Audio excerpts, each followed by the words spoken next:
আসসালামু আলাইকুম, আমন্ত্রণ জানাচ্ছি জাগো স্পোর্টসে। আপনাদের সাথে আছি আমি সিদ্দিকুর রহমান সিদ। শুরুতেই জানিয়ে দেব সংবাদ শিরোনাম। যে কারণে আইপিএল এর নিলামে নাম উঠবে না কোনো বাংলাদেশি ক্রিকেটারের।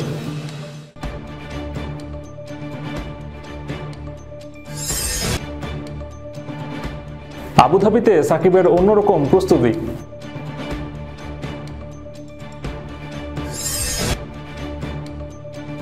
কোহলিকে পেছনে ফেলে সিংহাসনে এখন বাবর আজমের।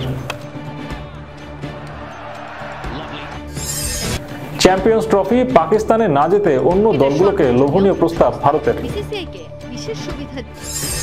হোটেলে ভয়াবহ আগুন, অল্পের জন্য বাঁচলেন পাকিস্তানের 5 ক্রিকেটার। দর্শক শুনছিলেন শিরোনাম, এবারে বিস্তারিত।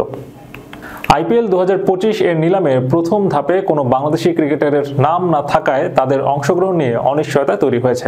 বিশেষ করে মুস্তাফিজুর রহমান, যিনি গত মৌসুমে চেন্নাই সুপার কিংসের হয়ে খেলেছেন এবং ভালো পারফরমেন্স দেখিয়েছেন, তার নাম এক্সালারেটেড নিলামে রাখা হয়েছে।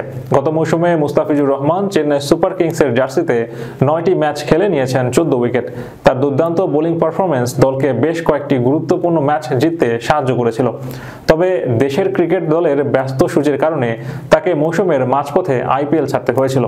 আইপিএল 2025 এর নিলাম 2 ধাপে অনুষ্ঠিত হবে। প্রথম ধাপে 116 জন খেলোয়াড়ের তালিকায় মুস্তাফিজের নাম নেই। তিনি রয়েছেন 26 নম্বর সেটে 181 নম্বর খেলোয়াড় হিসেবে। এটি এক্সালারেটেড নিলামের জন্য প্রাসঙ্গিক। এই ধাপে ফ্র্যাঞ্চাইজিগুলো আগ্রহী খেলোয়াড়ের জন্য বিড করে। বাংলাদেশি খেলোয়াড়ের আইপিএলে অংশগ্রহণ নিয়ে দীর্ঘদিন ধরেই চ্যালেঞ্জ রয়েছে। আন্তর্জাতিক ক্রিকেটের ব্যস্ত সূচি এবং নিরবচ্ছিন্ন অংশগ্রহণের অভাবের কারণে ফ্র্যাঞ্চাইজিগুলোর আস্থা অর্জনে ব্যর্থ হয়েছে তারা। মুস্তাফিজুর রহমান গত মৌসুমে তার পারফরমেন্স নিয়ে প্রমাণ করেছে যে তিনি ফ্র্যাঞ্চাইজিগুলোর জন্য মূল্যবান হতে পারেন। তবে আন্তর্জাতিক দায়িত্বের সঙ্গে সমন্বয় করে তাকে পুরো মৌসুম পাওয়ার নিশ্চয়তা দিতে হবে, যা ফ্র্যাঞ্চাইজিগুলোর জন্য গুরুত্বপূর্ণ। আইপিএল 2025 এর নিলামে মুস্তাফিজুর রহমানের মতো একজন অভিজ্ঞ বোলারের নাম সরাসরি প্রথম ধাপে না থাকাটা বাংলাদেশি ক্রিকেট প্রেমীদের জন্য হতাশাজনক। তবে এক্সালারেটেড নিলামে তার প্রতি ফ্র্যাঞ্চাইজিগুলোর আগ্রহ নতুন সুযোগ সৃষ্টি করতে পারে। মুস্তাফিজের বিগত মৌসুমের পারফরমেন্স এই ক্ষেত্রে তার জন্য গুরুত্বপূর্ণ ভূমিকা রাখবে।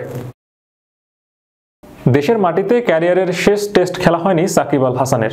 সর্বশেষ খেলেননি আফগানিস্তানের বিপক্ষে ওয়ানডে সিরিজেও।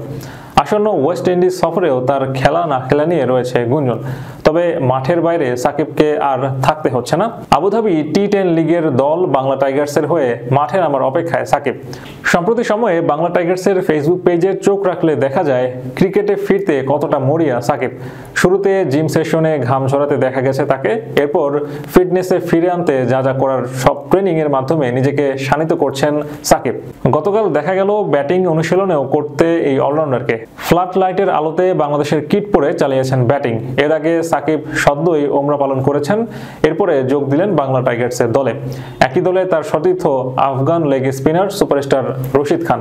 পরে বাংলা টাইগার্সের ফেসবুক পেজে আজ দুজনের ছবি পোস্ট করা হয়েছিল।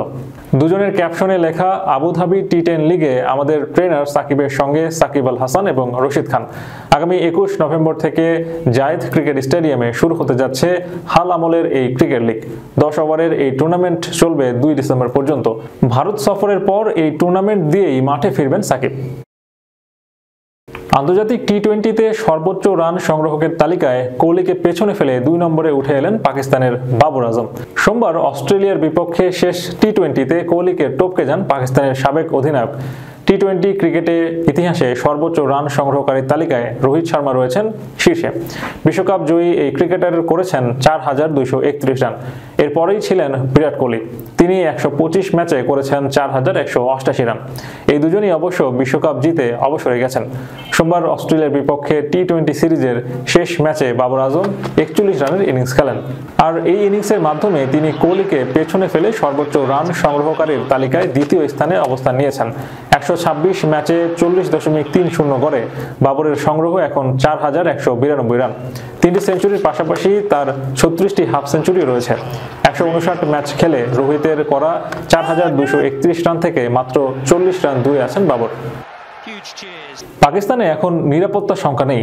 অস্ট্রেলিয়া, ইংল্যান্ড, নিউজিল্যান্ড, দক্ষিণ আফ্রিকার মতো বড় বড় দলগুলো সাম্প্রতিক সময়ে পাকিস্তানে খেলে এসেছে, কিন্তু বৈরী সম্পর্কের কারণে ভারত পাকিস্তানে খেলতে রাজি নয়। 2025 চ্যাম্পিয়ন্স ট্রফির আয়োজক পাকিস্তান, কিন্তু ভারতের সাফ কথা, তারা পাকিস্তানে যাবে না।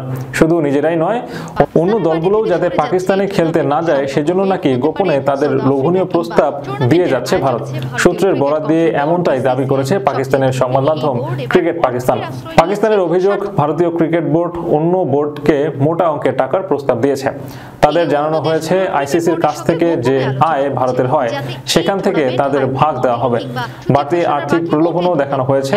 তাছাড়া সেই সব দেশের বিপক্ষে দ্বিপাক্ষিক সিরিজের সময় ম্যাচের সংখ্যা বাড়ানোর প্রস্তাবও দিয়েছে ভারতীয় বোর্ড। বদলে সেই সব দেশকে জানানো হয়েছে তারা যাতে পাকিস্তান থেকে চ্যাম্পিয়ন্স ট্রফি সরিয়ে দেওয়ার প্রস্তাবে ভারতের পাশে দাঁড়ায়। যদিও এই বিষয়ে আইসিসির কাছে আনুষ্ঠানিকভাবে কোনো অভিযোগ করেনি পাকিস্তান। আগামী বছর ফেব্রুয়ারি মার্চে হওয়ার কথা চ্যাম্পিয়ন্স ট্রফি। এখনো পর্যন্ত আয়োজক দেশ হিসেবে রয়েছে পাকিস্তানি।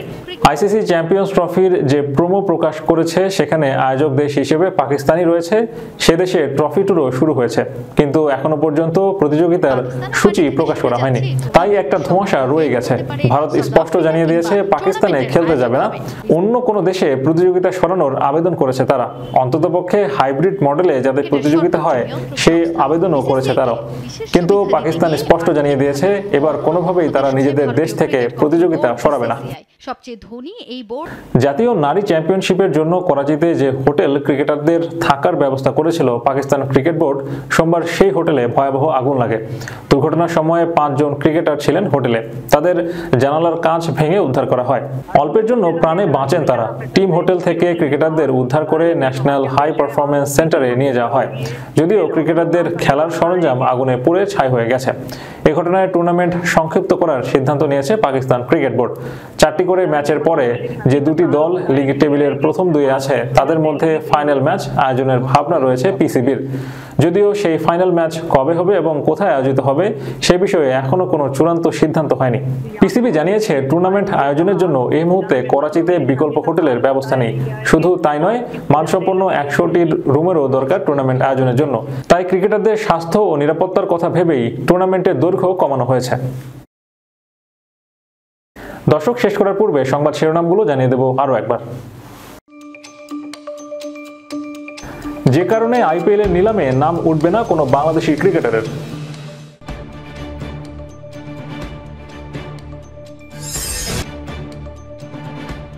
আবুধাবিতে সাকিবের অন্যরকম প্রস্তুতি।